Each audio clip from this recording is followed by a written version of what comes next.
Une centaine d'avocats allongés pour symboliser une justice morte, une machine judiciaire à l'arrêt.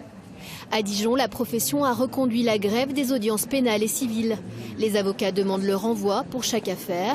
Ils ont ensuite jeté la robe, mais pas l'éponge. Ils réclament toujours le maintien de leur régime de retraite autonome.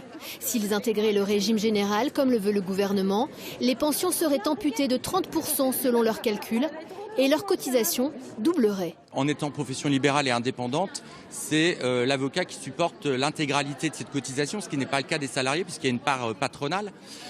Donc aujourd'hui, oui, c'est un vrai risque financier pour les cabinets et encore une fois pour nos jeunes confrères et les cabinets les plus fragiles.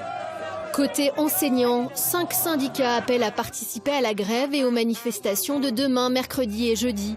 Pas question de désarmer face aux promesses de revalorisation salariale ou du retrait provisoire de l'âge pivot, mis en avant par le gouvernement. Tout ça devrait s'arrêter parce que le gouvernement ne recule même pas sur l'âge pivot, parce qu'il suspendrait l'âge pivot en disant aux organisations syndicales et patronales que c'est à elles de trouver une solution de rechange, en fixant les règles du jeu, c'est-à-dire sans augmenter les cotisations, sans baisser le niveau des pensions. Donc en fait, c'est vraiment une mascarade, mais honteuse. La CGT cheminot, elle aussi, n'a vu dans le discours d'Édouard Philippe qu'un écran de fumée. Reste que faire grève coûte cher.